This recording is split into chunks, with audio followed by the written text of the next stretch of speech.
What's going on, my dumping friends? That's right. You've tuned in to the one true podcast that cares all about you. That's right. You've tuned your dial to the voicemail dump truck. My name is Jeff Backlar. Glad to be here on this Thursday, February 12th, 2026. What a crew we have assembled for you on this fine day. Folks, say hi to Dan Reichert. Hi, that's me. I'm saying hi to them, too. Excellent job, Jan Ochoa. How do you do? Hi, Dan Reichert. Hi, everyone at home.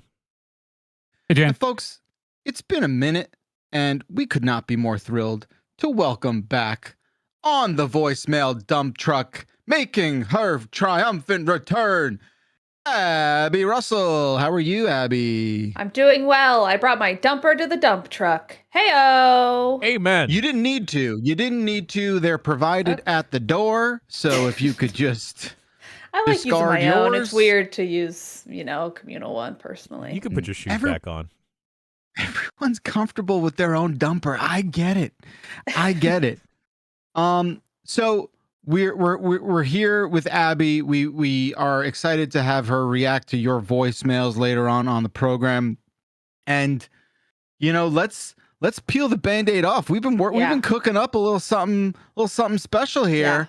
Yeah. And I want Abby to tell us about it. What's in the stew? What you got in the stew, Abby? What's in the stew is a very exciting Tomodachi Life feature. I love Tomodachi Life, and I'm so excited to share it with the masses. This one's been cooking for a long time. It's a soup. It's a slow cooking soup. Mm-hmm. Abby, I remember you getting gadgets and gizmos in Giant Bomb East to try to make this happen back in the day. So it's been a COVID while. kind of killed it, but it's back. It like COVID is it back? really can't die. No. It's back. No. Oh, we're here to announce. Just like COVID, it never went away. Yes, but I'm so excited. I'm excited to hang out with my friends at Giant Bomb. That's you guys. Yes, we are equally excited. Yes. Should I say a bit of the premise? Yeah. I would love to hear the premise. So, for those who don't know, Tomodachi Life is one of the greatest games ever. And a big part of it is you're just kind of like, living with these little people, these me's. It's not quite as involved in the Sims. They sort of pick for themselves, but you can facilitate. So we're calling this, I believe, Marry Me Tomodachi. And what happens is all of the crew at Giant Bomb is going to be there. And they are going to be tasked with meeting their soulmate, but they could potentially meet their worst enemy. And based on if they fall in love with their soulmate or their worst enemy, they get a point system, yada, yada, yada. There's going to be one winner, but we should hopefully all fall in love. No promises. We might have some spinsters in the group. Oh, man. That's the goal, is that we all fall in love. Yeah. Mm-hmm. Just Get like married, real life. maybe have kids. Yep. The whole Time shebang. for us to settle down. Yes, Tomodachi Life meets game show bullshit, which are two of my favorite things. So I'm very excited I'm about so this. excited. And we can't really fudge the results, right? We kind of just got to let life happen. Hey, love is Precisely. love, right? It's like you gotta real love. just Yeah, let exactly. it bloom. Mhm. You know? Just water it. Add a couple places where it could catch some sun, and you're in good Give them shape. salad and soup. This is relevant in the game. Fun outfits, and love will bloom. Love it. We're really excited because not only are we embarking on this show, but we're starting next week, folks. That's right. A week from today, Thursday, February 19th at 4 p.m. Eastern. We're gonna be doing this bad boy live, and we'll have the first episode available for all to consume and enjoy. That's going to be the character making episode. Right. We're going to make everybody. I get very nervous about that, but we'll cross that bridge when we get there. Jeff, you're beautiful, okay? Abby is very good at capturing everyone in a character creator. The best I've ever seen. Yes. Yeah. That's what scares me. That's what scares me, number one, because you know how you have your own sort of presentation in your mind's eye. And then when you see a photo of yourself, you're like, that's me. And then sometimes you walk in to the studio and you see your character, yourself recreated in The Sims, and then you watch that character die. I think, and that changes your life a little bit. Jeff, I don't want to alarm you, but look at the Discord window right now. In one of those four windows, you're going to see Jeff Backlar. I don't believe you. That's why I do this show with the monitors off. No, it's gonna be very exciting. We're gonna do this weekly. Okay, it's just some housekeeping here. The live show will be for everyone to consume, but the VODs will be premium VODs. So if you're not able to catch it live, you will be checking it out after the fact, and then we'll have a release cadence, a delay on the episodes as they get produced. So that's how we're gonna fashion this one. If you got questions or whatever, ask us in Discord, ask us on social, and we'll answer your questions. Abby, thank you so much for doing this show with us. It's been a long time coming. I'm so glad we finally landed on something, and it's next week. I know, I'm so excited. Jeff, can we also promote the other thing I'm really excited for? Oh my God, that's right. Oh my God, I almost forgot. You keep forgetting, and I'm like, I need it to happen. It's been yes. Okay, this is not equal. Yeah, it's equally exciting. Well, for Abby, it is equally. Yes. For the longest time, Abby Russell, you converted into a keyboard pervert. Yep. And keyboard stream.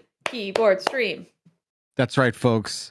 Wednesday, February 25th, Abby and I will embark on a keyboard building stream where Abby is coached by me, building her very own mechanical keyboard. It's going to be, the vibes will be immaculate.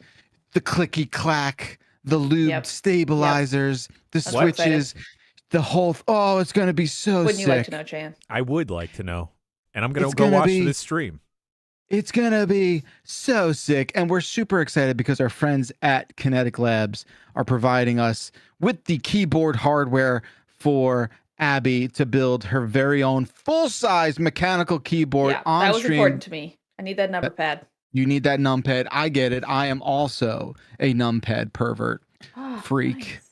Abby, did you know you can't use a it. keyboard if you walk on a treadmill because it'll explode your keyboard? I learned that from Jeff Okay. Backler recently. Okay. What? Okay.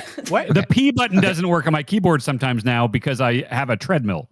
Is it because you like This the is- electricity or something? Yes. Something like that, yeah. It's a static electric. Every winter, Dan shocks everything in his room, has no idea how it happens. He gets like Men in Black laser reset every winter. Forgets I bought how. this thing. It was supposed to fix it. It was supposed to make the lightning come out of me and not go into my keyboard. What are you, like a crystal mommy now? He's holding up what can only be described as the this tiniest. was a static thing. And It's so a when I walk on the discharge. treadmill now, I hold this and I tap it to my microphone every once in a while because it's metal. And still my monitors flicker. My keyboard doesn't work. It's just a nightmare over here. I know electricity's funny. Do you pick up your feet when you're on the treadmill, or is your treadmill all just carpet? I'm not Carpet just scooting. socks. No, I mean, Jan, don't forget. Where Dan lives, there's not a droplet of moisture in that air. I mean, There is. It's just all frozen. Yeah. My point is, the air's very thin in winter. It's very dry in winter, and that causes a lot of static electricity. And look, I get it here too. Once or twice a day, I'm zapping the entirety of my electronic battle station here, for lack of a better word. Oh yeah, it's rough. I'm reminded, I forgot. We're going to also have an affiliate code on Kinetic Labs, which is very exciting because they were super great partners. I believe the code is just JERF, J-E-R-F, for beautiful. some sort of, I don't know if there's there might be a discount. I don't know. If you can't wait until the 25th and you have to buy stuff, that is the affiliate code there that we appreciate you using for us and supporting Giant Bomb. Holy crap, we've got so much going on with you, Abby. What else is going on in your life aside from all the cool things you're doing with us? Well, I just closed on a house. Woo! Nice. It's a fixer. We can you in do it? it. You did What? it. Yep, we have the Are you keys. inside it now? No, it is Okay. a fixer, and we learned, drum roll, the foundation is worse than we thought. So, Oh no! Oh, don't worry. Hey. That's keep it easy. yep. Yeah. Yeah. Don't worry. That's just Foundations are. Yeah. they're not. It's just what the house sits on, and ensures its structural integrity. Exactly. Wait a minute. Do you want? Is this an offline conversation? You didn't tell me that the structure was worse. The foundation's worse than what you thought. We thought that we could do like a halfway fix, and then we got a guy to come out for a quote, and he was like, "There's no halfway fix on this one," and we're like, "Awesome." He's like, That's "There's no fine. halfway fix. You got to throw your house in the garbage." Yes. Is that what he said? Yeah, but he had more of like an LA accent. I don't know what that accent is, but so what's the prognosis? Like, what do you got to like bulldoze the whole house? We need to fix the foundation is what we have to do. Okay. We have to add some concrete. We got to replace our beams, which you called wet noodles. We got to fix the like pillar things. Yeah. It's a 100-year-old foundation. Yeah, but if we get it done, it'll last another 100 years. It does have good bones. I love the house. Look, I'm always like, on the sticker shock of buying a house plus repairing a house. But then we go to the house and I'm like, oh my God, I'm so in love with it. That's great. Yeah, it's because it's awesome. And it's got good bones, even if those bones are wet noodles. Yeah, we ripped out all the carpets and we found hardwoods underneath. Good. There's like 1,000 layers of crap. We've learned that all of our walls have wood paneling. We thought only a few did, but they painted over the other wood paneling. So we have to tear off all the wood paneling, which has been more complicated than you think. Ooh, Are Abby, you documenting this? Did you have popcorn ceilings too? We do have popcorn ceilings, potentially asbestos popcorn ceilings. So that's the best kind. That's the best flavor. Yeah, we learned we have asbestos paneling, or what do they call it? Shingles. Oh, right. Okay. Yep. I think the attic has asbestos tiles. How much of the fixing are you personally planning on doing? Well, a lot more now that we need to pay so much for the foundation. But that's sort of a TBD. Cheap. We have been doing all the demo, and that's been actually going really smoothly and quickly, which has been nice. So we pulled up all the carpets, we're getting rid of all the tile, and that is like chugging along. You like a sledgehammer person, or what are we dealing with? I'm talking various sized crowbars and a mallet. And these babies right here. Fun? Yeah. Gordon Freeman action. Fun. I'm having a good time. It's really enjoyable to have a house that you can like put your hand in. It's very satisfying too to like tear up carpets and you have the instant gratification of like, there's no more carpets in here. It smells better. It feels better. Like it's very satisfying, you know, and you can like listen to audiobooks, music, whatever. So I also kind of like manual labor. So it's enjoyable and it's very satisfying, despite how scary all the sticker shock of home ownership is. I'm moving in, Abby. I just wanted to let you know here. Okay, great. Well, we're also announcing you can help with the labor. Yeah, sure, I'll do it. The thing we're also learning is that like every part of it is really expensive. Like it's really expensive to get a dumpster to take away all the tiles and stuff, which we kind of knew, but then it was like our contractor was like, oh, it's going to be a lot for just that. And we're like, got it. Yeah, but then you have a really cool big dumpster in like the driveway for an indeterminate amount of time. Yeah. And you could just throw anything in there. Yeah, it is nice. Right now, we're just stacking it in the backyard. We're going to try to pile up as much trash as possible to then fill a dumpster in like one day and have it hauled away. Yeah, get it in one go. You'd think the voicemail dump truck would be able to help with this. Yeah. Yet we are useless. Yeah. That's true.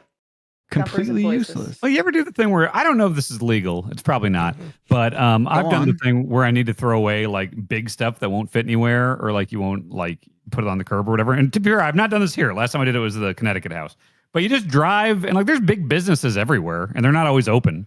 And they've got dumpsters and stuff. And you just like drive around back and just like throw some shit in there real quick and drive away. Like, yeah, that's not okay. But it's honest. I mean, I get I understand. Yeah. I think it seems like low level crime, right?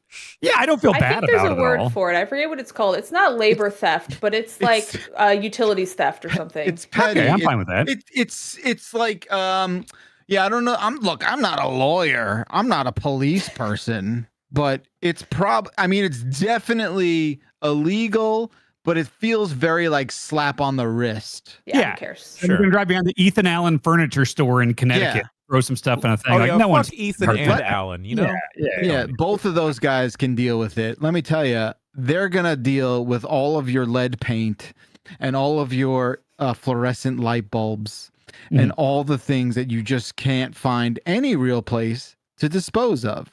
It's so hard to throw out things that are not normal garbage. Batteries, good freaking luck. Oh, my God. Yeah. Do y'all have like a place in your neighborhood where people will just dispose of things and then it magically gets taken away? Yes, and I know someone who magically takes it away. Oh, okay. So I have a buddy who works for the state of New Jersey who's like, he's actually like a scientist, but what he does is he goes to like places it's mostly up and down the turnpike where people just like unload hazardous materials. and he is qualified to like understand how to dispose and remove all that. Okay. You've been on a highway where you're just like, oh my God, some crazy asshole just pulled over and just let barrels go. And he manages like the responsible and safe disposal of that stuff. It's pretty fucked up what people are just willing to do Y'all on the side of the road. Flip side of that, y'all ever like take stuff off of the street? Yeah, for sure. I It's also basically will like just- leave stuff to be taken. Like I don't put Yeah. like a pile of trash, but I'll put like a lamp I don't want, and Sure. usually it's gone in an hour. Yeah.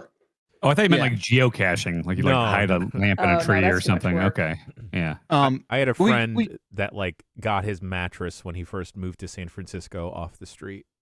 That's crazy. That's a bridge too far. diabolical. Don't do that. No, that's bedbug city. His Come on. justification, he went to a nice neighborhood and got a Yeah, mattress we're there. yeah, They're doing big gross bugs. I stuff don't too. know. Yeah. Bed bugs know not to go in the Yeah. fancy neighborhood. the blood's too rich for them to drink. I like what an insane thing to do. I'm sorry. That's like the one household. I would take a toilet off the street before I would take Yeah, a mattress. that's You know, okay. Yeah, I get that. You know? Did I ever tell you about the time I found a gun when I was geocaching? No. Oh God. Wait, when did you have a geocaching career? When I was it was like 2008, I would say, and I started working at Garmin, you know, the GPS company. And as part of our training, they were teaching us like, well, you know, some people use our units for geocaching, so you should learn how that happens. So like, I was doing geocaching like with an ex-girlfriend that also worked at Garmin, and so it's just like you go around and you find little tchotchkes, and it's like, oh, we buried this thing in a little pipe behind the restaurant, and it's like I found some dice or a little challenge coin thing or something. And one of them, it's just like, oh, it's out in the woods near this park. And we went out there and there was like, we pulled some leaves aside and stuff. And there's like a big towel that was like laid out. And we're like, oh, weird. And we pulled the towel up and there's just a gun, a long gun. What'd you do? I didn't touch it. I didn't want to get my fingerprints on it or Smart. anything. So we're like, whoa, Smart. okay. Did And you, we're like, just leave this gun Call here. anyone? Nope. I don't remember if we did.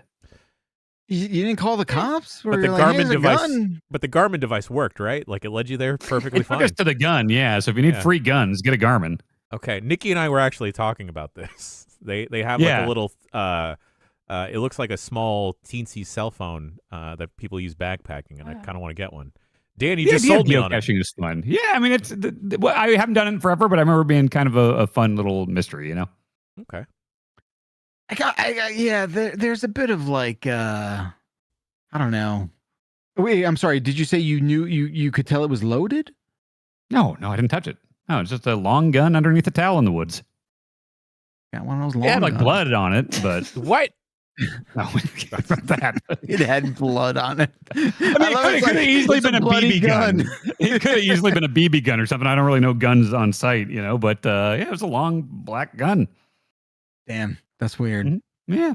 Were the Might clues still be there. There's Shawnee, Sure. Kansas. Go check it out. Were the clues Yeah, fun totally. to get there, Dan?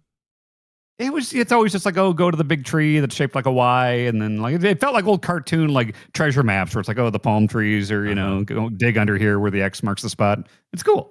I feel like geocaching is like very cool on paper. Is it in practice? Does it match the coolness? I mean, it's a fun way to kind of get outside and just kind of like you're walking through parks and stuff like that. And there is the challenge aspect where they'll rate each of them where it's like, this one is obviously in this pipe behind the breakfast place. And then there's ones where it's like, okay, this is in this general area of the woods. And if you see this one, you know, rock formation or something. So it's kind of a fun scavenger hunt thing. Okay. All right. Very good. Is there anything that I missed this week? I feel like I've got my head around most of it. I was in Aruba. I don't know what happened this week. How was that? I accidentally went to Aruba during Carnival. So it's just like one of the nights we were just like walking down the main street in Oranjestad and like just insane festival and dancing and just giant speaker things coming out of cars. And it was just fun. It was a good time. Gang, Weather. I think I'm getting old. Because I know you're getting old. Don't you dare say that to me. I'm finding white hairs. And like I'm fine when they're like on the side of my head because I shave those off every couple weeks when I get a haircut. I saw one at the front of my head at my hairline today, and I had an existential crisis. I don't know what to do. If it helps, white hairs since I've in my mid-20s. You're fine. Oh yeah. Okay. And if it helps, Jen, they will get easier to find as time goes on. Oh. Yeah. I don't know. Okay. Well, maybe not. Like I don't know. You're in your mid 30s, and you got like a real thick head of, like and it's mostly black. Like I think you're gonna be good, man. I know volume of hair is fine. I'm just concerned that I'm not ready for the white yet. You know? Yeah, Jan, how old was your dad in that picture where he looks like 1970s James Brown? Oh, I think 34. Oh, okay. All right. Yeah. See, he was doing fine in that picture, I remember. Yeah. Okay. Okay. Oh, yeah. And honestly, bud, you with like a salt and pepper thing going on, A+. I'm not ready for that. I don't know what that. I feel like I'm gonna have to change so many things about my personality. No. Look at your Lego Party host. Like he already has that model of yourself in Lego Party has the stripe thing, so that's what you're gonna look like. Okay. Also, we're in a new era where it's like cool to be in your 30s now. That's true. 35 is the new 25. Okay. Exactly right. What a correct statement that is, Abby. Honestly, Jen, if you started rocking like a Paulie Walnuts haircut. Paulie Walnuts? Yeah, from Sopranos. I know Paulie Walnuts now. Yeah. I think he's my favorite guy on that show. Yeah, of course. I mean, that makes sense. Like that would rule. He's basically so my hard. father-in-law. My father-in-law is just Paulie Walnuts, and it's great. This is everyone's uncle in the state of New Jersey is Paulie Walnuts. How do you get a name like Paulie Walnuts? Join the mafia. Oh, okay. I mean, everyone, but like nicknames. I mean, nicknames are popular everywhere. You know, Walnuts didn't come from nothing. He probably was like a big walnut guy. That's not like an Italian surname. No. I thought you learned about this.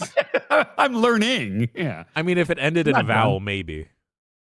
Yeah. Walnutty. Yeah, walnutso, walnutty. Yeah, man. Rest in peace. He's dead. I just learned about him. He's dead in real life, yeah. Have you seen the commercial where it's him, Paulie Walnuts, and Taz, and they're taking stuff off a truck, doing a mob operation? No. Oh, look up Paulie Walnuts and Taz. It's a good commercial. Okay. You know what pisses me off? These people in their 40s who are like, I'm starting to go gray. And it's just like, fuck you. Fuck you. Why would you even say that sentence out loud? 40s?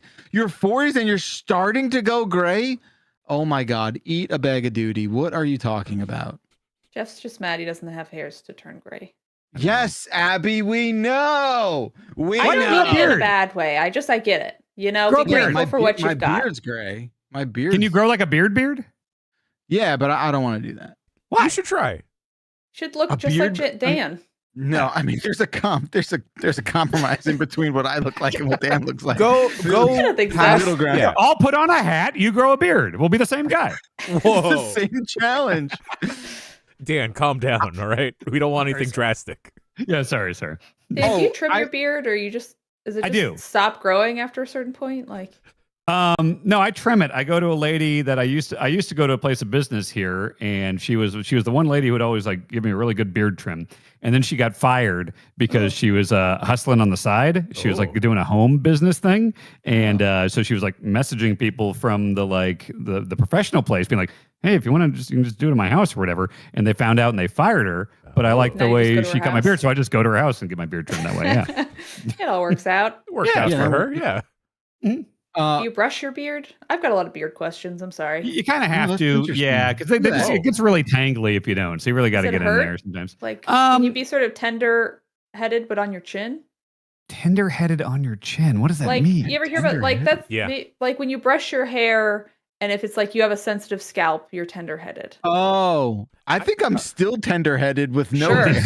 I think most people are tender-headed. It's just a thing your parents say to shame you for complaining that they're brushing your hair too hard. I mean, you got to start kind of at the ends and go like this, because if you get in near the bottom here, it's just going to tangle and get shitty and stuff. So yeah, you got to do oils and stuff. The skin, like my skin gets really weird under here if I don't put stuff in there. I got conditioner and all that. Yeah, you got to take care of it, or it gets all fucky.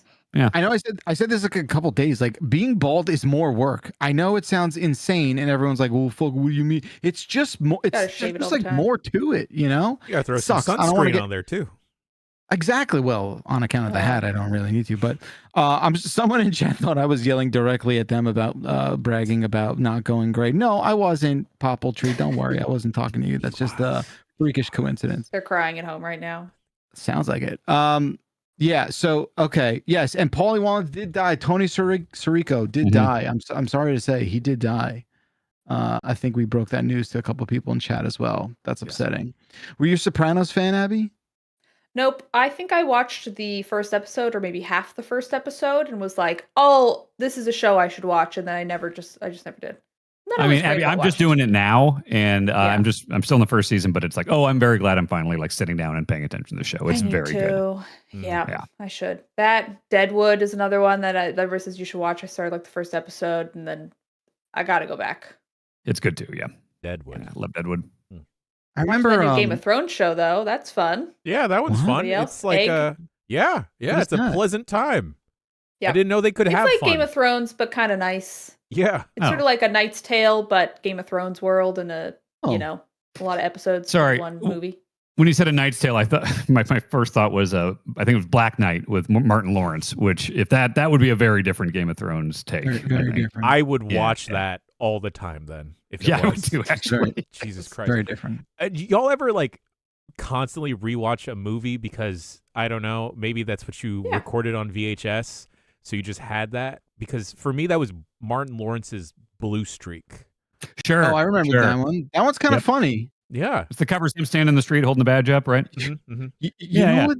Oh, man. He was in a lot of those weird that was cop movie, right? Yeah, it was a cop movie. He basically got isekai'd a lot. Yes, he did. What was the one with Tim Robbins? Ooh. Oh. Nothing to Lose. Oh, right. Nothing to Lose. That was the Scatman song one. Oh my God. I watched this show a lot too. The show was great. Martin was a good show. Yeah. God damn, he's always like a cop or cop adjacent, or he's like becoming a cop when he's not supposed to be a cop. It's fucking weird. Like Bad Boys, he's all he did. And then one movie he's like a knight. It's fucking strange. Don't worry. A cop who got isekai'd into a knight? I don't know. You might be right. I don't know. You might have been a cop. Wait, he was a cop when he became Big Mama, right? Oh my God, was he in Big Mama's undercover? He's undercover, right? Oh shit! Wow. I like. You Big know what we're Mama's talking about, house Abby? also. Nope, not at all. all. You know who Martin Lawrence is? If I saw a picture, I would. The name's familiar, but I'm not good with names. But I am. Okay, no, he was not a cop in Black Knight. He was Slacker Jamal Walker, who works at the Medieval World theme park. Oh, Slacker Jamal. Oh, so he worked at Medieval Times, and then he gets isekai'd into Shoot Times nights. Okay. Yeah, okay. Just so he had the proper training to set up the rest of the movie. Right. Exactly. God, that's a good poster. Just look at the poster of Black Knight. Really I just want to see that movie. It's insane. It's fucking insane. Is going to the Medieval Times, is that a thing like I absolutely should do at least one point in my life? You should, but with us. Okay. I've done it. It's really fun. I've gone with Dan before. I've been there's one near me that's not too bad, and it's just I don't know. We went to Backlar? Yeah. That was great. About a half hour for me. It's just I don't know. I can only do it like once a year tops. Here's why it's great. Jan, do you know how it works? I know it's like a dinner and a show, right? It's dinner, but like the best part is like Jan, you understand wrestling. Yes. You understand wrestling, Jan. Totally, so this is like that, but like with a weird twist on it, where it's you get seated in different, like there's like 6 different, you're like red, blue, yellow, green, or whatever. And so wherever you just wind up sitting, that's your guy. Oh. So if you are in, the Red Knight section, like some of them are kind of like heels and some of them are kind of faces, but no matter what, you are cheering your ass off for your guy, and everyone else is a piece of shit that should die. And like you are, and everyone in the crowd is bought in entirely on this, and it's incredible. Okay. Also, they don't give you silverware, so you have to eat with your hands. Yes, which upsets me so bad. Oh my God. Big-ass turkey legs and stuff. Yeah, it's great. The last time, well, really the one and only time I went to a Medieval Times, it was for a friend's birthday, and we went. And we like kind of befriended the knights after. It was fun. It was like they come out and they chat with you. We like said hi, befriended them, followed them on social media, and then like a week later, they were like management is abusing the horses, and there was like a big my God scandal that came out. Look into your branch, see how they're treating the horses. I can't imagine those horses have it that good though, right? That seems like not a great but they could have it better. You know what I mean? There's no reason to abuse them. I don't think they should. Yeah, so all the knights were like, "We love these horses. Stop treating them so badly." Sure. Yeah. Okay. Well. Yeah. Speaking of VHS movies, so I don't know what it is. You guys remember, this is Abby, I don't know if you'll remember this. I don't know if Jan, you'll remember this. this is a long shot, maybe, perhaps. What's a VHS? I'm too young. I don't know. Do you remember the movie Dragnet?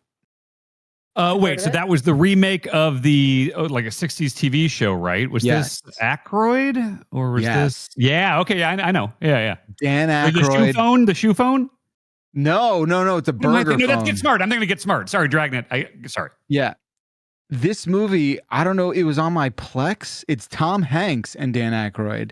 And Christopher Plummer's in it also. Like, it's a couple big time people in this movie.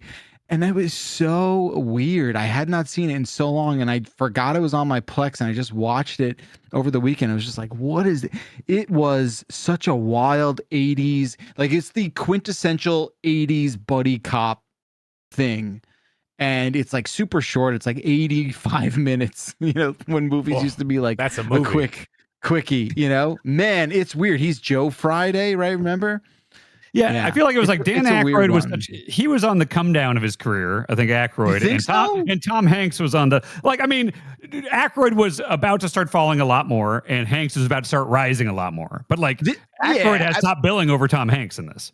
Yes, it's right after Ghostbusters, though. It's not that far after Ghostbusters. Right, but I'm saying he has peaked at this point. I think. Aykroyd, I think that's probably right. Yeah, really weird. I watched The Pest in Aruba. Yes. Starring John Leguizamo. Good job. Hell yeah. And it doesn't hold up. What? I'll say that, unfortunately. The song, turns out. The elements of the song, maybe not so much also, but I still, I get very, very happy when Voodoo Mambo Chili Congo comes on. It's tremendous. If you haven't seen The Pest, check it out. Was there like a Pest era giant bomb?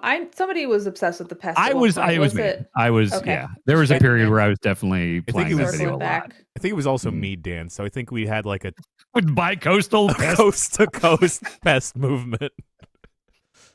Man, so Coneheads is before Dragnet? Is that what we're saying? No, Coneheads was like early 90s.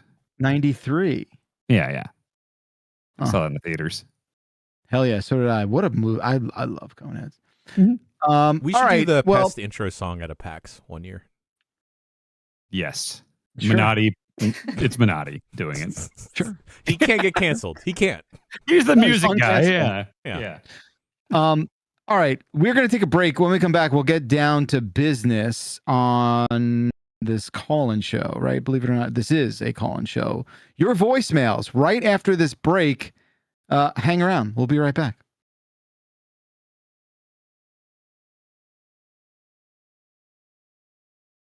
All right. Voicemail time on the voicemail dump truck. Dragnet was 1987. Coneheads 1993. Crazy. Dan Aykroyd. And then he started going Looney Tunes a little bit. But he's like the Looney problem. He's not. He's fun Looney Tunes. He just like aliens and stuff. You know, like there's ghosts in my vodka kind of thing. Yeah, he's like Tom DeLonge from Blink-182. He's like the quaint conspiracy. I put like Dan Aykroyd and like Jesse Ventura in the same kind of fun boat. You know. Listen. Tom DeLonge. Okay, we on the way back on a trip over the weekend. Dylan had never heard Enema of the State, and we're like, you should probably hear this. I have. It's a decent record. It's not my favorite record of theirs, probably my second favorite, but there's that song Aliens Exist, and it hits different almost 30 years later. Do you know what I mean? Yeah. Like it's just him sort of being like, he's always been whiny, but he's just kind of annoying where like, I know something you don't know, you know? And I wonder if everyone else in the band is just like, oh my God, Tom, I just like, you want one song on this album that's like confirming your psychosis about, like, fine, you can have one song. You can have one song where you like put it out there and you just only talk about aliens. I don't know. How's that happen, man? Who's the lead singer? They were two lead singers, right? I guess there's only three of them. I guess Mark is like maybe one and Tom's like the 1A kind of thing. Yeah. Right? They all have that voice? No, Mark's that's more of Tom. a lower voice. Yeah. I see. Okay. Yeah. But he was right. This is Whiskey Samurai. You're right. I can't argue with the fact that aliens have been here and they're in the band Blink-182. Abby Russell, it would be our great pleasure if you could choose the very first voicemail. Okay. The first one is my name, which I feel like I have to choose, but also it feels weird to choose. So I'm going to choose Minions and Rabbids. There you go. What's up, Dumpers? James from Indiana here. You guys were talking about the Rabbids on the Bombcast, and it got me thinking how the Rabbids are PUBG and the Minions are Fortnite. And then it got me thinking, what are some other cases like that where one company had an idea that did pretty good but didn't quite take off, and then another company apes it pretty directly and makes all the money in the fucking world? What are some other cases like that you can think of? Thank you. Love you. Bye. Love you too. Hydrox and Oreos. Oh, was Hydrox first? I think Hydrox was first. Wow. Would you count Power Rangers? Power Rangers and the other one. Like, because a lot of that was just footage from old shows that existed before like an Power Ultraman Rangers. kind of thing. But I mean, wasn't it like actually footage from previous shows or something like that? Yeah, like, it was like a different show, and then they repurposed like the suit scenes for like an American audience. So maybe not exactly the same. Sure. Close though. Sure. Can you think of one, Abby? No, but I'm just thinking about I feel like this doesn't happen as much as it used to, but I feel like in like the 90s and aughts, there was a ton of like Ants and A Bug's Life, and then like The Prestige and The Illusionist. Yes. Sort of battle of the like scripts that are kind of about the same thing. Like Armageddon and Volcano. Armageddon and the other one. Deep Impact. Yeah. I was a Deep Impact guy. Friends with Benefits and No Strings Attached, right? Didn't they come out at the same time? Wait, what? Right. What is and what? No, I was a Deep in the wars of Deep Impact versus Armageddon. I was on Team Deep Impact. No, I thought it had more gravitas. I thought we're beyond that. We're beyond that. We're beyond We're that. talking about rom-coms now. I thought you were asking me one. I'm talking about Deep Impact. Oh my God, Hydrox was 1908. Oreo was 1912. It took 4 years to ape that shit. Yeah, what were the two rom-coms, Jan? No Strings Attached and Friends with Benefits, I think. Oh my God, I don't think I can name one person in either of those. Okay, I think I could. Jan, you're the authority. Let me guess. There's No Strings Attached. I think it's like kind of a psycho combo where it's like Natalie Portman and like Justin Timberlake or something. Close. Like cursed. Was it who's that guy who got canceled who's married to Mila Kunis? Ryan Felipe? Ashton Kutcher? Ashton Kutcher, yeah. He got canceled? Yes. Yeah. He didn't get he like defended like kind of a bad guy. Yeah, he's kind of vibe. I can put the lines together here now. Okay, yes. Which is funny, Abby, because Justin Timberlake and Mila Kunis are in Friends with Benefits. That's why. That's crazy. Yeah. That's even crazier. It makes me wish Natalie Portman was married to Justin Timberlake, even though I don't think it would be a healthy relationship. Yeah, they probably Why? should. Why don't you think so? What do you mean? JT's kind of. I don't know. Everything you hear about Justin Timberlake kind of seems like that. He's got like a DUI, right? He's like too. He's also like, I don't know, the whole Britney Spears thing. He like everybody was like, you were actually really not nice to Britney Spears. And I think a bunch of stuff came out. Again, don't get mad at me if the Justin Timberlake defenders, but it was like there were like a lot of clips that surfaced where it's like, oh, you're weird with black people and you're weird with women. JT? Yeah. I didn't know that. Okay. And then like he got into like a big DUI incident before he was supposed to go on a world tour, and there was a whole meme like, what's gonna happen to the world tour? On the Hamptons, right? Something like that. Right? Sure. Is he married to Cameron Diaz? Jessica Biel. No. One of the Good Charlotte kids is kids. What? Fucking I think Benji or Joel. I don't know. One of the Madden brothers is married to Cameron Diaz, I think. Huh. Didn't see that one coming, did you? No, I did not. Okay. Wait. So what about You've Got Mail and Sleepless in Seattle? Oh. Completely different movies. Like, sure, Just same actors, but totally different movies. Right. I'm just sorry to say. No, it's fine. I want to be right or wrong. You know? Down Periscope and McHale's Navy.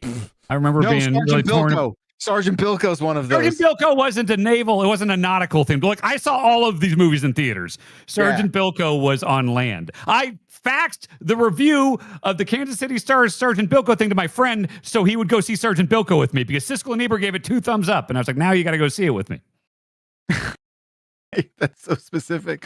Man, what did I see? Oh, Navarro did it was posting something the other day that I thought was really cool. It was like, what are the movies that you saw that were like under the radar that you could flex on now? and like one of them was like Wet Hot American Summer. He saw in the theaters, which I actually did as well.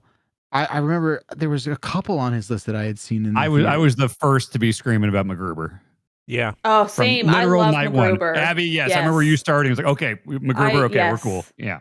I love MacGruber. Yes.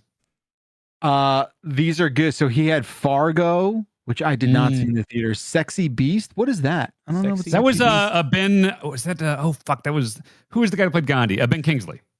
Oh, right. Okay. Was he in it? And Terrence Malick was it? Yeah, I don't know. Remember. I don't know. Yeah, that people like that a lot. Yeah.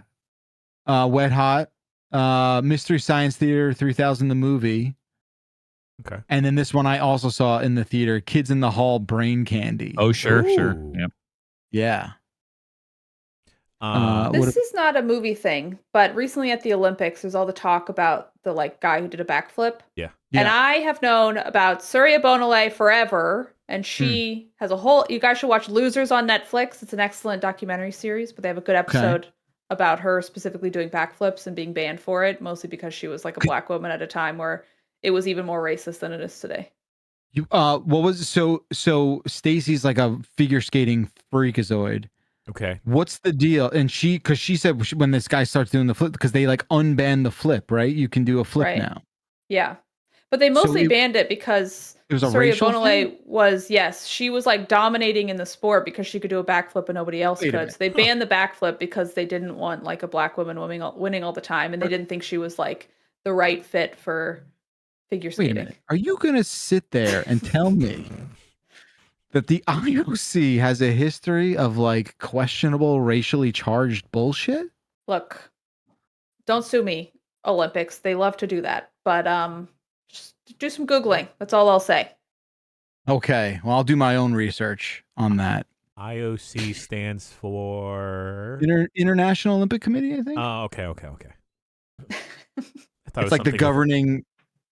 What? I thought it was like an ice skating rink board or whatever, like committee.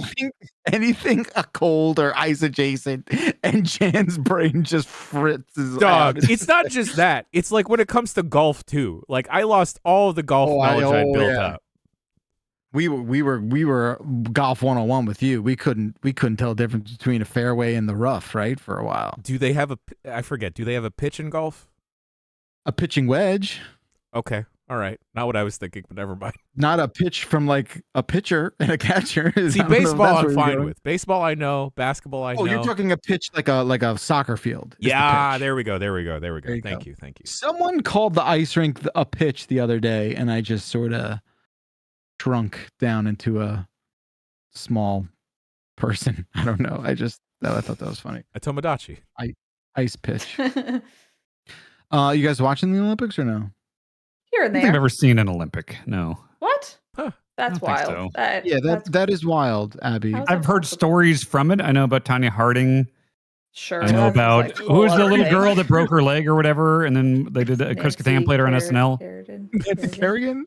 No, there was like a little Chris Kattan played her. She like did a flip and broke her leg or something in like '96.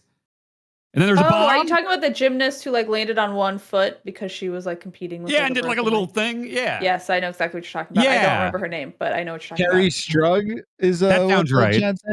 Yeah, I'm trying to think if that might be all my Olympics knowledge. Really, like you don't even like. I guess you just wouldn't come across it if you're not paying attention to it. It is. I mean, it would just be like weekend updates and stuff like that is where I would see, like, or like Letterman monologue jokes. That I would hear about it, but like I don't know if I've seen an Olympic many times. Interesting. You watching it, Abby? Yeah, here and there. I'm not like really keeping up, but I'll like pop it on. I usually subscribe to Peacock just for the Olympics and then cancel it like I think many people do. So I'll like pop in. You know, I watched that one lady break her leg on the ski slope. Sorry to her. Oh my God. That was dramatic. And what was crazy about that too is like the whole, so like I saw, because usually what'll happen is like I get a clip that's gone viral about something in the Olympics and I'll go back and I'll watch the whole thing, right? So like the whole thing is like she got really injured in the ski thing. But then like the whole like hour-long thing, everybody else is going. She's like 13th in line.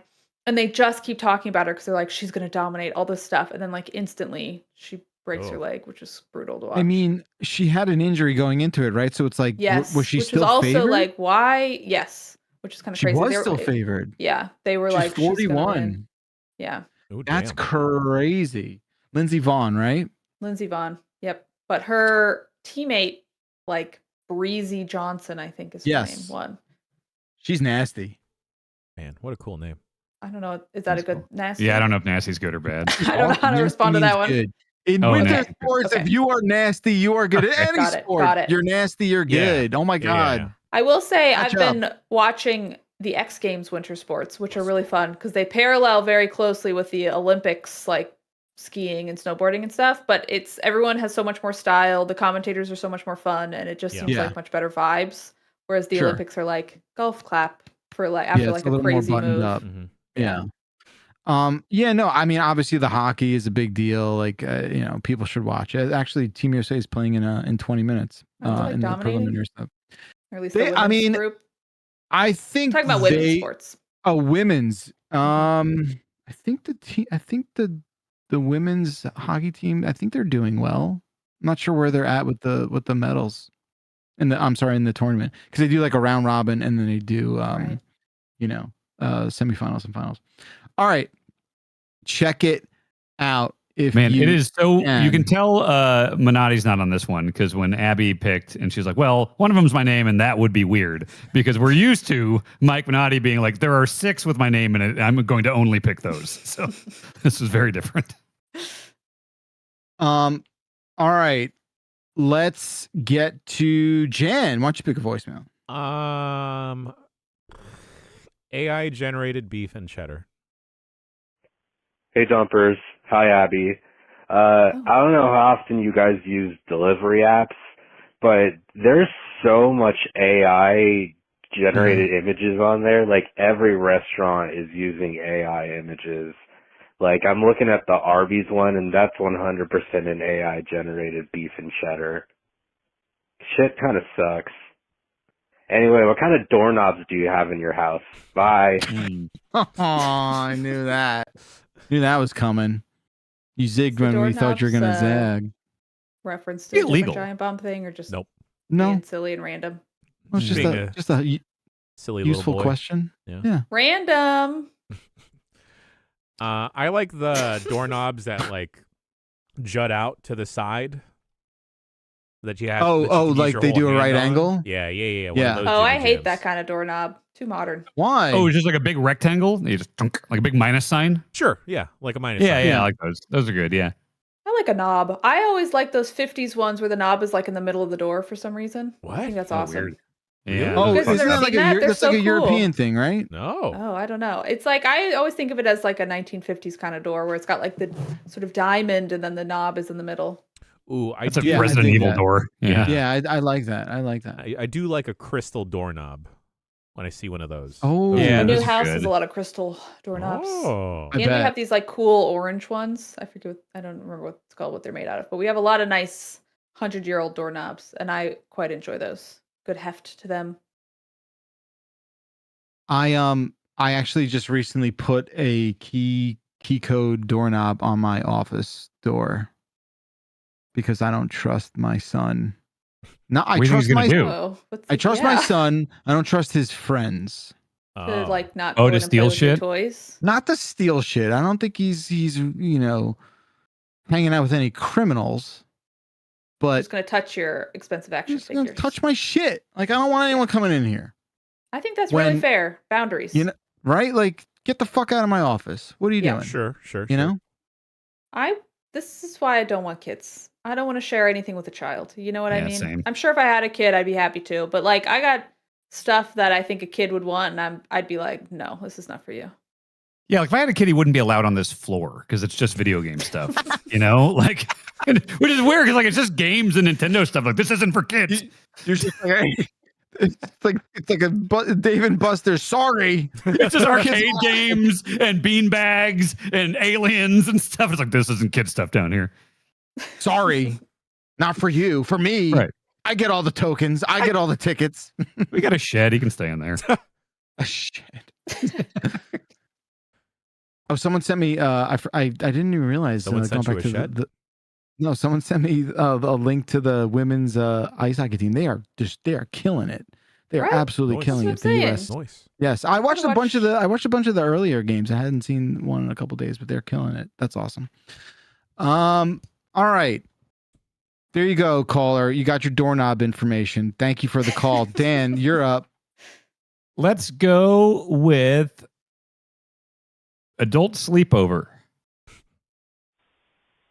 I had a dream last night that I had an adult sleepover with Bacalar, and he didn't share his toys with me. Wow. So Jeff. prescient. Timely. Come on. I feel like this is all a euphemism, if you know what I mean. All right. Explain it. Pretend I don't. Pretend I don't know what you mean. Explain it. You were porking this guy in his dreams, but you weren't sharing your toys, so to speak. You know what I mean? You were a little selfish. You weren't being a generous lover. You can't answer the You were getting yourself off and you weren't getting him off. Is that what you want to hear, Jeff? Yes, I do want to hear. Selfish. I was selfish. Sometimes that's okay. You know what I mean? But not in this guy's dream. Do you think in this adult sleepover, if it was just a sleepover and not a euphemism for anything else, do you think Bacalar was still wearing a hat in this guy's dream? Yes, of course, Jan. Don't ask ridiculous questions. Okay, all right. It's like Joe Dirt, where it's like sewed onto his head, you know? Plenty of people go to bed with a hat on. What's the big deal? It's impossible to picture you without a hat. I don't think AI could generate a picture of you without a hat. Yeah, but I would have imagined it'd be like a snoozy sleepy time hat. Yeah, I have like a little fuzzy ball on top. Yeah, for some reason it's got a butt flap on the back. It's still got a brim. Sure, but the brim is softer, so when you're laying in bed. Well, it's funny. It's funny. I just make sure, when I'm getting ready for bed, I make sure that I swap my baseball cap with my nighttime hat the second Stacy's not looking. No, it's like the Indiana Jones. It's like the Raiders of the Lost Ark. Yeah, exactly. I just swap it in. I go, I gotta make sure she's not looking. And I put it on, and she's like, "Oh, ready for bed already?" I'm like, "I know. I'm getting really good at it. Good night," and that's it. And it's not that bad. It's sleeping with a hat is not bad. Okay, you guys are making a lot of jokes, but I do wear a bonnet to bed half the time. That's a bonnet? What the fuck is what? Wait, what is a bonnet in 2026? Well, it's what it was in 1926. I can't even picture it. It's a little silk thing that you shove all your hair into so it doesn't get all tangled and messed up. I'm picturing like a milkmaid. Is it like a frilly thing that goes like a hood with frills? Yeah, essentially. Wait, a bonnet? Isn't a bonnet like? I feel like it's like the thing everyone wore in Victorian paintings. Whoa, those are crazy. It's not the one that like a baby would wear that's got like this weird flare out thing. It's like isn't it like imagine like a silky sack. I picture the Handmaid's Tale, like No, that's too much fabric, I think. That's still a bonnet though, I think. Imagine a silky sack. Can you got elastic around it? Can you go get your bonnet? Sure, I'll be right back. Put it on. Okay.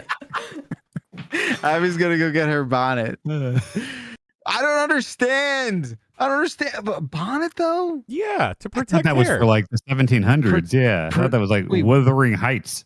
What do you mean protect hair? For different hair texture. Like, Abby has very curly hair. People have wavy hair. Depending on that, you just stuff your hair in. So when you go to bed. But what happens in the night that it needs protection? When you take a nap, sometimes you get like the face lines and everything, right? Like the imprint and everything. Your hair could get matted and stuff. Do bugs get in there or something? No, it's just to protect the overall shape of the hair. Huh.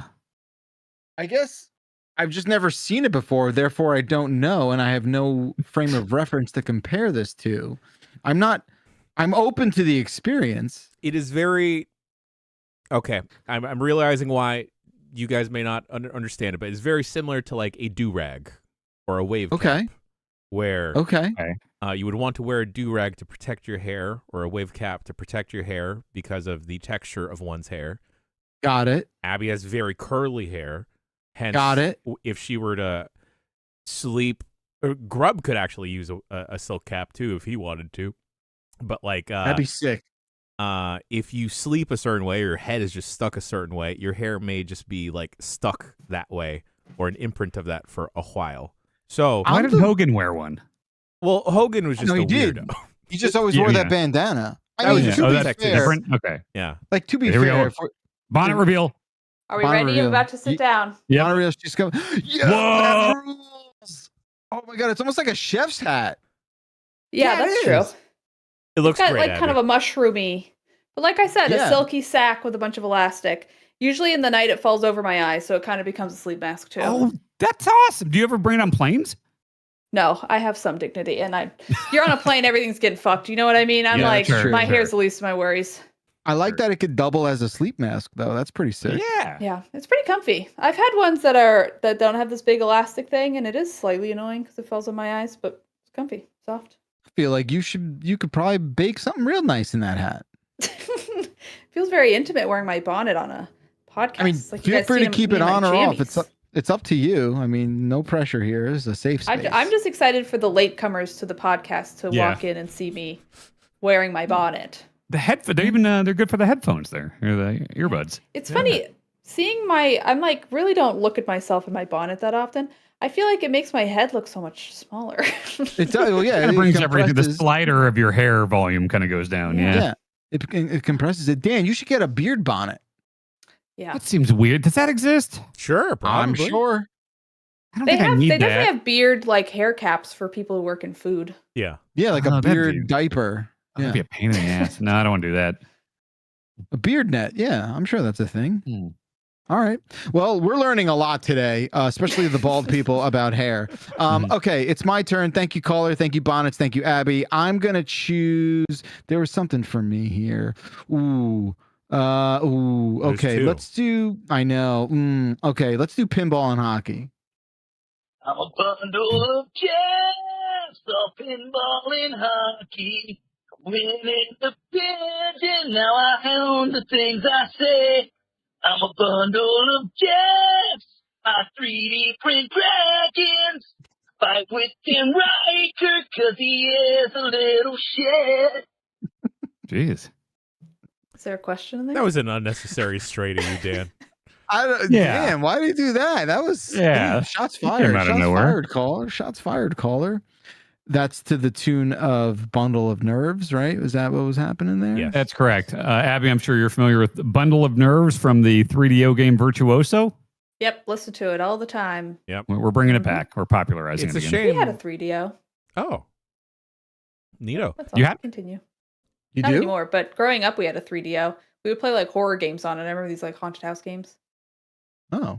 It felt like such a random console that no one had ever. I was like, what the hell is this thing? No one knows about had this. that. It was weird. Yeah. When you saw one in the wild, you were just like, is this an accident? Like, yep. I'm going to post in the chat here and tell me if I actually had a beard bonnet for a while and didn't know it. That's the link I just put in the chat. That was me. This was a solution. That's just a bag. I felt really smart about that. That's how I used to shave. I felt really smart about that because then it would the cleanup was easier. Yeah, but that's smart, not. though. That's great. It's sure we'll give you points for that, but not a bonnet. Yeah. Okay, it's for catching hair. You look really tough there.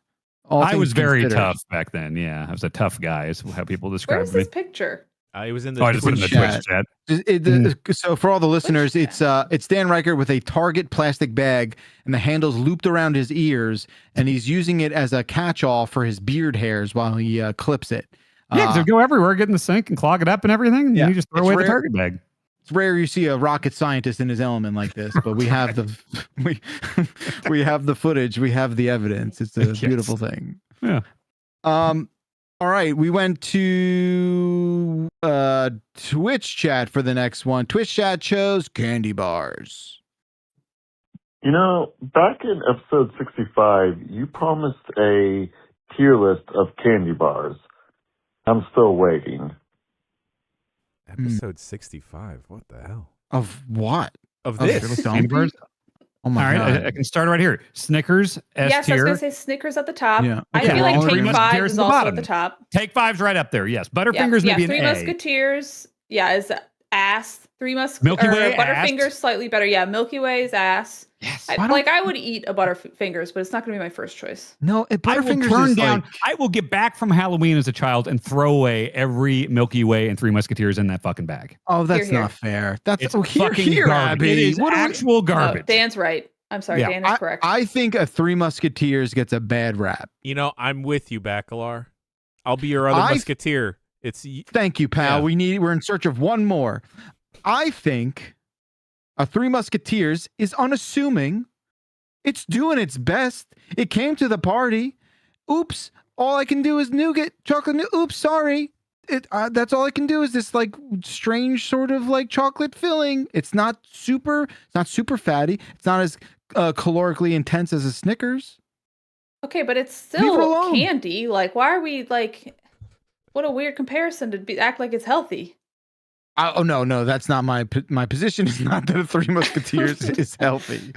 I just think it's okay. I think okay. Answer me this: Would you rather the lesser of two evils? Would you rather a Milky Way or a Three Musketeers?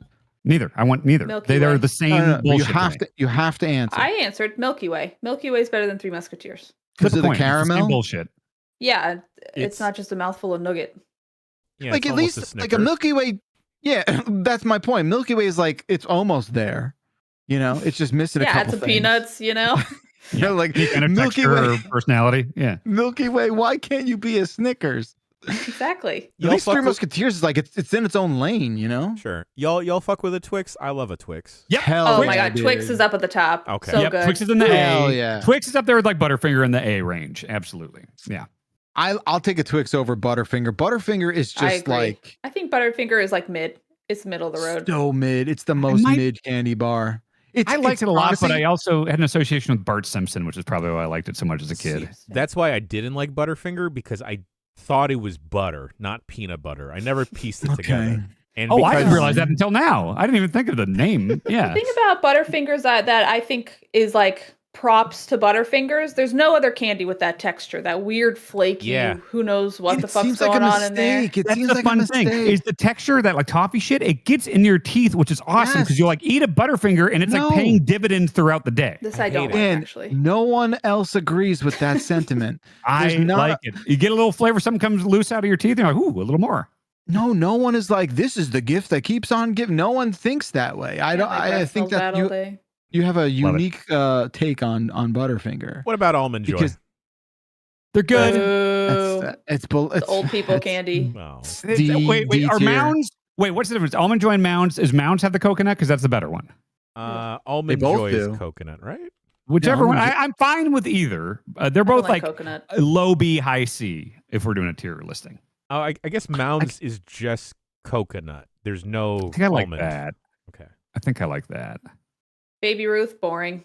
Don't want Baby it. Ruth. No, I like pro a Baby Ruth and pro No, Payday. Baby Ruth and Payday. Those are the peanut get rid of 'em. situation. I like is great. Paydays. I like Trash Paydays. 'em. Anything with peanut butter, you're gonna get B or higher for me. Yeah, Reese's is up there. You Yeah, know. that's- Reese's Fast Break. That's a good one. Ooh. I don't know that one. Banging. Oh yeah, Abby, check that out. Go to your Candy local technology. confectionery. Yep. Ooh. Y'all like $100,000? I kind of like $100,000. I fuck with that. Yeah. Little That Rice feels like an old Krispies in there. person one. Never had it. Ooh, that sounds good though. Yeah. What about a Bit-O honey? Bit-O honey. Again, There's some old like people. Bit-O honeys. I thought. Yeah, I thought he lost the race in Texas. No, that's Beto over. Oops. O'Rourke. Close. That's very good, Jan. Thank you for that. Thank you. Do you remember when Bit-O- Mike and Ike's had a whole like family of candies? There were like the grumpy grapes, and there was all like different characters. It was like Squeeze-Its, but for Mike and Ike's. And then it just got like Mike and Ike like killed their whole family, and they're the only ones left. God. Like, yeah, they were like the Menendez brothers of candy. And then like there was like Grumpy Grape, there was like all these other ones, and then they all died. Yeah. Wow. Yeah, Mike and I, those kind of suck. They were just like pill-shaped We're jelly talking beans. candy bars. I think we're moving away Yeah, too that's far. true. That is Yeah, true. exactly. There's one Bit of Honey's not that either. Bit of Honey is like the lowest tier on, like on Charleston the candy Chew. aisle. Yeah. Okay. Tootsie Roll. Yeah. Bullshit. you know what Tootsie Roll fruit Tootsie Roll ones are good. I like that a lot. Ooh. The best old-timey candy I like are those peanut chews. You ever have you those? like my Oh, yeah, dad, those are good. who likes Yeah. circus peanuts. Oh no, that's a bridge too No. far, Abby. Yeah. No. What's the peanut chew no. then? Peanut chews, they come in a sleeve of like 6, and they're just like little sort of domino-sized chocolate, peanut, caramel. Yeah, Interesting. they're really nice. Cookies and cream Hershey's. Like I would never just get a standard Hershey I bar. love those. Banging. Yeah. Cookies and cream. They break off the little rectangles. Yeah. Yes, sir. Yeah. Keep that in the freezer. That's the move. That's what's up. Okay. Well, we did the food part of the program. Let's go to YouTube chat. They chose old. Hi. I'm listening to the podcast, and when did you guys get so fucking old? Oh, stop. Okay, What bye. do you mean? Very nice. Oh, come on. There's nothing to back that up, caller. You're just going to throw strays like that? I'm like, if this caller says y'all are getting old, they're getting old too. They've been around for a while then. We all are, yeah. Yeah. Caller, what the hell? Do you want us to be dead? Yeah. Caller, what do you mean? Explain yourself. You can't just call in a voicemail reaction call-in show, be like, you guys are old, and not back it up. I remember when Abby made us all feel old all the time when you got hired, and you were very fond of talking about how young you were, and we were old. We're actually older now, and now you're like the age that we were when you were calling us old. I know. Exactly. And you know what? If we had some kind of Gen Z person working here, they could call me old. I don't mind. Yeah. The thing is, I don't mind being older. I think it's fun. I don't either. I prefer My it. life is better. Yeah. It's better in every way. Yeah, I agree. Yeah. That's fine. So I don't like. I just don't like being in pain. I don't like recovering slower. Okay. Like to me, that's stupid. Yeah, I've been really prioritizing my physical health with exercise. Amen, sister. Does help. Yeah, that's what I'm saying. When I play hockey, it hurts after. Well, I don't do contact sports. I will say, so like when I was college aged, I was taking roller derby lessons, and then like last summer, I had a friend who was like, I want to do roller derby lessons, do it with me. And I was like, okay. And I did 2 classes and I fell once and I was like, I'm too old for this. It was like, I was like, this will hurt me. And it's like, you know how now if you get injured, you're just injured forever and it just hurts forever. I was like, this is a young person's game. I can't do this. Yeah. Damn. I got hurt doing yoga a few weeks ago, which the whole my understanding of yoga for all these years was that like this is the recovery thing, and it's like it's not doing any damage to anything. And I just did too deep of a pigeon pose and tore my meniscus, and it's like shit. I guess that can happen now. You tore your meniscus? I think it's a very slight tear. Yes. Oh, yeah. I mean, it's like it's just the healing. Like it's slower healing sucks. Like that's the only shitty part, and the whole. Well, I don't want to go on. Caller. I am zeroing in on you. You gotta explain yourself. It's like, on site. Come the fuck on. Yeah. Come on. You can't just like shots fired all of a sudden. It's like you're old and not explain why. I just can't stand for it. Thank you, caller. Abby, you're back up. Okay, I'll do it. I'll choose my name. Abby Russell. Abby Russell. She always says the most entertaining stuff. What's the weirdest compliment you've ever gotten? My whole life, women always tell me that I'm a really fast peer, and I think that's a weird compliment, but I'll take it. Yeah, love you, bye. Honestly, I've gotten that one before too, where they are like, "Wow, you're so fast." And what I always say, and you can use this, is I always say, "I've had a lot of practice," which is true. Great, good. Thank you. Girl, that's some quick pissing. Yeah. I really think though, if someone goes pee really fast, you're probably just not washing your hands long enough. You know what I mean? Okay. So this is just like you've been gone for a short amount of time. This isn't like I'm in the next stall and I'm hearing some speed.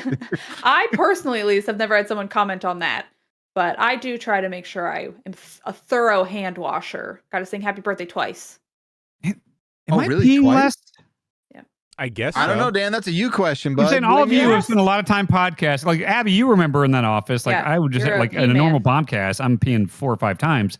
And I'm just sitting here thinking, like, I don't know how often I'm having to do. I just took some long flights from Aruba, and I don't remember peeing a bunch on that flight. What's happening? Did you change your diet? Do you drink less soda or water or something? I guess I'm drinking a little less soda, and when I drink alcohol, I'm drinking a little less and a little slower. But I'm still drinking a lot of water. I bet you just have a different lifestyle change, and also your body's different. But maybe take it up with your doctor if you're worried about it. I think I like it. Yeah, I'd like to posit. Yeah. Where's this mystery piss going? Wow. That's what I want to. That's. I'm asking the questions. I'm asking the questions everyone's thinking about here. Next time we see Dan, he's going to have a gigantic dumpy. Oh, you think it's going into my ass? Maybe. We got well, Dan, we got missing piss. Where is it? I think there's just less going in, maybe. Nah. But you got that big, Seems gigantic fine. water bottle. It's a shifting sizes usually. Yeah, this is the not as cartoonish one as the other one. It looks like an exploding barrel from a video game. One of my favorite things, yeah.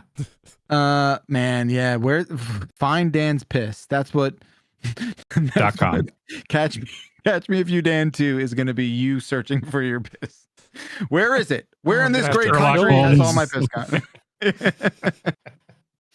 So, I mean, how long has this been going on? A couple I weeks? literally had the realization on the podcast here. I was like, oh shit, I usually pee so often on those planes. That's why I always do aisle seat and everything. I don't remember peeing on the way home. Yeah. I mean, That's unheard of. Last week's Blight Club went on pretty long, and I don't remember you leaving at any moment. Yeah, what the hell? Wow. This is a real piss theory. Oh my God. Nice. I said that the same time I saw someone in chat say that. AJB, we're on the same wavelength. Yeah, it is a piss mystery. Yeah. Let's get to the bottom of it. Okay. I'm still peeing a lot. Good. I love Yeah. to pee.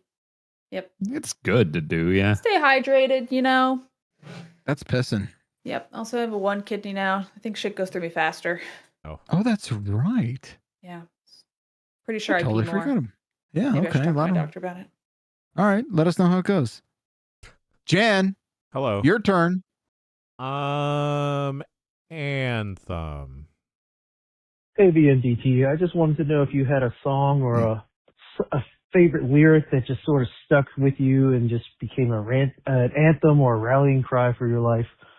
For me, it's "We are still giant bomb, fuck you."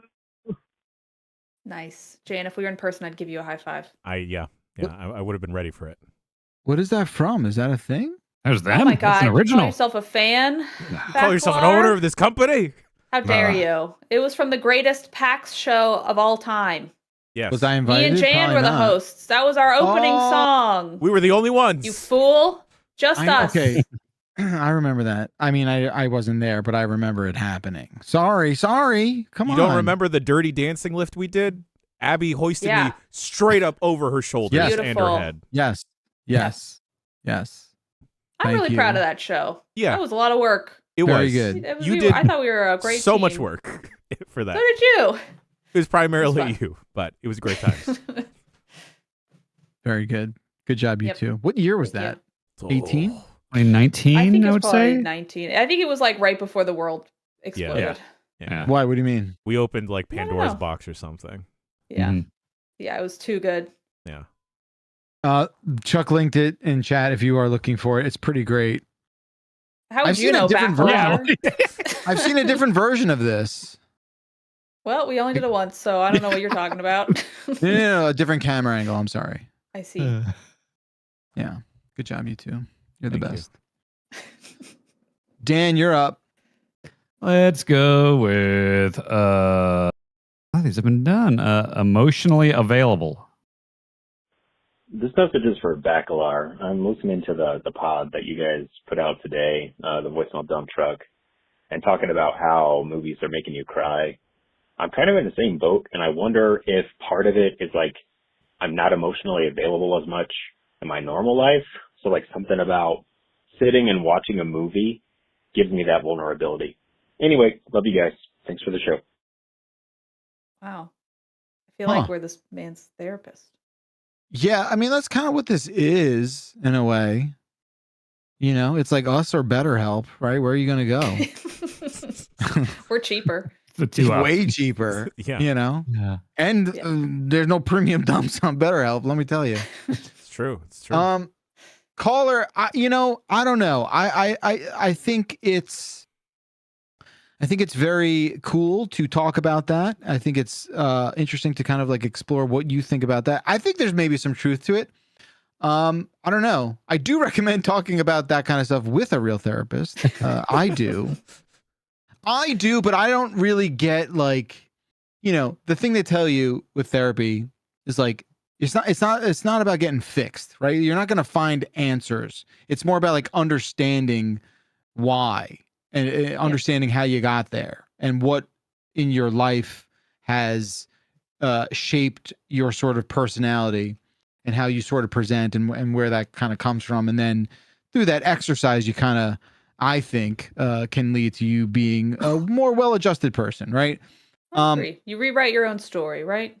Yeah, 100%. You nailed it. So yeah, I mean, look, like I have a lot of sympathy for people who say that out loud, right? Like there are certain things that just for whatever reason trigger this emotional response that I have. Like I will eat the strangest things from yesteryear, right? Like I listened to this happened recently. I listened for the first time in a long time this Saves the Day record called Through Being Cool, which is like now so many years later, it's like 26, 27 years later, it has like this incredible amount of like prestige around it as this like very, very influential album. And I listened to it front to back the other day, and I was just like, oh my God, I can't even say the lyrics out loud because I'm almost too choked up. Crazy. I don't know what it all kind of means. I think, yeah. For me, at least, the older I get, the more I am likely to cry at something in the movies or in a song or something. I think I feel more deeply now, but I think that's also partially therapy, partially age, partially like having real life experiences. You know, you can like married, you can like lose a spouse, and that's way more real in a movie than it was before. You know what I mean? Sure. Yeah. The more you live, the more you are vulnerable, right? Sure. The more the more you have potential for loss and have experienced loss, and that colors your day-to-day psyche. That is absolutely a thing for sure. I was just gonna say, like, I still maintain, and I think this is the hardest thing about being a parent or even being an adult. If you don't have a kid, it doesn't matter. I think it's the recognition. I always say this as a joke, but there's a lot of truth to it. Like, you're like, for me, like I think I was mostly a piece of shit until I was like 26, 27. And I just don't, I think that's not a universal rule, but you need a certain amount of like empathy that fills up your meter to be a functioning member of society, that where you're not just completely, defective as a person. And those experiences, and I now as a parent of a 10-year-old, I like see the shit he does, and I'm just sort of like, oh gosh, I wish you had what I have right now, or even I had it like 30 or 35, where I have that emotional intelligence to just sort of like be it. But that's just not how it goes, and that's the duality. That's the whole sort of like tug of war of being, a parent versus a child, or even the people you meet. You interact with young people, and you're just sort of like, we're just not at the same kind of like life experience. I'm sorry, Dan, what were you gonna say? Oh no, I was saying I'm almost like jealous of that, because I feel like it would almost help me like enjoy certain movies or music and stuff like that. But like I've said it before, like I do not cry during like movies, music, TV shows, nothing. Good for Fast and the Furious. But and that's the thing I always say is that like it has to be real. It has to be like actual deaths in incredibly sad situations. Things I feel that deeply, and I will cry when that stuff happens. But like in fiction, or I'm just hearing a song or something like that, I've never really been close. Like the reason that Fast and Furious thing actually got me welling up was because it was like this guy actually died tragically, and this felt like a actually touching tribute from people who worked with him for many years. So like. I don't know, like, and there's no part of it that's like, Joe, you shouldn't cry. It's like I would fully embrace that and do that. And I bet that feels good to feel like fiction or a song or something that deeply. But like, I just, I don't have that. So I don't know if that's something you learn or what, but like, yeah. So when you say you wish you had that, you wish you had that like emotional range is what you're saying. I guess. And I guess maybe I just don't. I don't know. And like, honestly, I don't know how much of it comes from like, for talking therapy stuff. Just to give you a little vignette or example here, like in 6th grade, I got elbowed in the teeth on the bus, and like my teeth got dented in. I had to go to the dentist, and I was bleeding. And I was just horrified. And I called someone in my family. I bet you can't guess. And I was crying. And the first concern was like, don't cry, don't cry. Boys don't cry. Boys don't cry. Like that was the panic thing, is like, don't do that. So it's like, I wonder, like there wasn't a lot of hugging and emotion and stuff like that just growing up. And I wonder how much of that I just kind of like, you know, internalized and didn't realize, because I don't feel that thing of like, I would be fine crying, you know, like, you know, I remember when my cousin died. I know for me, if I'm watching something and it feels manipulative, like it wants me to be upset, sometimes that can take me out of it. And I'm like, well, I'm not gonna be now. You know what I mean? Right. If it's cheap. Yeah. Yeah. Sure. If it feels, manipulating. Yeah. Well, it sounds like, Dan, you're young, impressionable, and it sounds like you were not allowed to, you did not feel like you were allowed to experience certain feelings that you are very much supposed to experience. And that, you know, again, I'm not going to do therapy with you here right now. We can work on our rate later if you want to do it offline. But yeah, like, you know, that's definitely something you should work through for sure. Well, and that's the thing, is like, I feel like I'm open to it, and it's like, it just doesn't happen though automatically. It's like, I remember like my cousin died tragically and very suddenly a few years ago. And like, I was on stream talking about how like, basically I'm going to be taking some time off, going back home and stuff like that. Yeah. And I, you know, was openly, you know, crying, talking about this. And like, no part of me was like, can't show this. Like, I'm fine with it. It's just like, it has to be something like pretty severe like that to like bring it out of me, you know? I do think, you know, I don't think there is a like, everything is not binary, right? Everything is not like, well, I feel emotionally available, therefore I can cry if I wanted to. It's a lot more under the surface. It's a lot more of like, you know, that's all. Well, look, I think we're all very emotionally mature and intelligent for having this conversation together. We can't end the goddamn show on this though. So we're gonna do one more voicemail here with Abby Russell. Then there is going to be a premium dump for those premium dumpsters, those premium members. We will record that right after this. But for now, I'm going to be a selfish little stinker, and we're going to pick hockey game. Hello, Truck.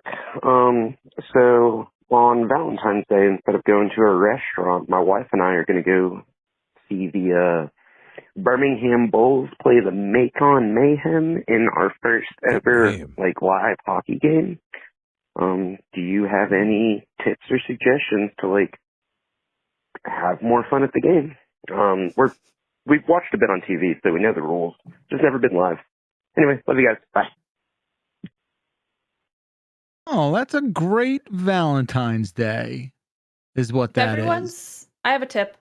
If everyone's standing up and waving their arms, you got to wait your turn, but join with them. Just trust me. It's going to be really fun. If it feels right. No, wait, Abby, I'm glad you said that, because this, I have learned, is an anti-wave website. What? I am pro-wave. I will join in the wave every time. I've heard, I think Backlar hates it. Was it Minotti hates it? That's crazy. Yep. What's wrong with that? Is like the most community you could ever be. That's the most connected to the man you could ever be. You know, it's humans working together to create the ocean. We're passing that energy and emotion along to each other. Yep. Yes. Yeah. I don't know what league this is, these teams. I've never heard of them. I don't know where they're from, but you're going to have a blast because it's a hockey game. I don't know if it's televised, so I don't know if they're... Look, the only time the wave is okay and acceptable at a hockey game is like during commercials where like nothing's happening. I can't understand. Like, you could do a wave during a baseball game because nothing's fucking happening for 90% of the goddamn game. That's not true. Nothing's fucking happening. Backlar, I hope I go to another hockey game with you because I'm just going to be trying to start waves the entire time. I'll help. Buddy, invite go me. I'll for it. join. Yeah, Okay. Abby and I will be in different parts of the stadium. Yes. All right. Yeah, we'll all coordinate. Nothing to do. Triangulate a wave. Yeah, we'll be cheering for different hockey players like they do at medieval times. That's our night for the It just isn't interesting. Like, it's just, I don't know. We can do better. We can do better than the wave. Okay. Like, sure, is it a feeling of community and a sense of belonging? Maybe, to some real, you know, I don't know, people searching for a sense of something. But the wave. And you said you were emotionally mature. Yeah, well, not at a hockey game. I'm not. That's, you know, I am unavailable because I'm locked in. I'm locked in watching the goddamn best thing that's ever had the best athletes in the goddamn world doing the most impossible sport on the planet. making it look easy, making everyone feel stupid. There's probably harder sports. I'm like, that is a wild take, but you know Probably what? a lot of harder sports, you know. Your kid didn't do hockey. I don't know, buddy. I mean, like, sure, you know what's impossible? Well, you're saying hockey's the hardest sport to do? I think it's up there for sure, bro. Top 10? What about like free soloing? What are you talking about? Gymnastics? I don't know. Yeah, gymnastics is hard. Free soloing, where you might die if you don't do it right. Guys, you are really underestimating skating. I think that is a thing. Look, it doesn't matter. Muay Thai? It doesn't matter if it's hard. It doesn't matter if it's hard. It's impressive. Okay. It doesn't matter. You were saying it might be the hardest sport. We're just calling you out on this, just to be clear. Up there. It's definitely up there for sure. You know what's impossible? Golf. Golf's impossible. Golf is like trigonometry. I don't know. You can play golf in slacks. You know what I mean? Yeah, like drunk 60-year-old fat guys do it all the time. Being good at golf That's the pinnacle of human form, though. Being good at golf is mind blowing. I don't know. It's like anything else you practice. I used to go to the driving like range even with the my dad all best the time. golfers in the world eat shit all the time. Like they eat it all the fucking time. It's a tiny little ball, and that makes it harder. I'd like to be really good at throwing cards. That would be like Gambit. Yeah, exactly. Yeah. That's a sport I want to get into. Oh my God, Latvia just tied the USA in hockey. We're all gonna watch Team USA crash and burn, I think. This is why you watch women's. It's better. They're kicking ass. I love women's hockey. I like the Sirens are around here in the what is it? The WHPL? I forget the letters, but it's a great league. All right. We're gonna say goodbye. We're gonna say goodbye to Abby. What? She's gonna stick around because we're gonna do a premium dump after this recording. But Abby, tell us all about the brand new program starting 1 week from today. Yes, it's called Marry Me Tomodachi. It's really fun. You're going to get to see all the bombers as me's, and then we're going to fall in love. Also, should I spoil the specialty guest who's on it? I think, yeah. Save the full list for the show, but I love the X Factor. So it's like everybody's got like someone they're paired up with, like a perfect match and also like a perfect enemy. And then also around the time of Tomodachi Life, they gave people these QR codes to have like pre-made me's of celebrities. They were like special. They had like Christina Aguilera. The first one I think was Shaq. So if you marry Shaq, you're like the best it could be. But also you could marry Shat with a T. And then that's bad news for you. No, not Shat. That's bad. You don't want to marry Shat. What is the visual distinction? That's TBD. First episode. You got to tune in. Okay. Devil horns or something. Yeah. No, Shat should be like really teensy. Yeah. Like the tiny Shat. Tiny Shat. That's perfect. Just the tiniest Shaq. Thank you, Abby. As always, we love you. We love having you here. You're the best. 707 exit flu is the phone number. Thanks to all the callers. Thanks even the callers who just like get under our skin in a way where we're just sort of like, why do we do this? You know, you sort of think you're like, why do we even do this? I don't know. It's fun, right? We're having fun. We're having fun. Everyone's having fun. It's a great time. 707 exit flu is a good podcast. We're having fun. Thanks to the chats. Thanks to everyone else who contributes to listen to the show live or after the fact. We'll be back with a brand new episode next week. We might have a special guest. We'll tell you about it a little later. Until then, you have yourself a fantastic week. Bye-bye.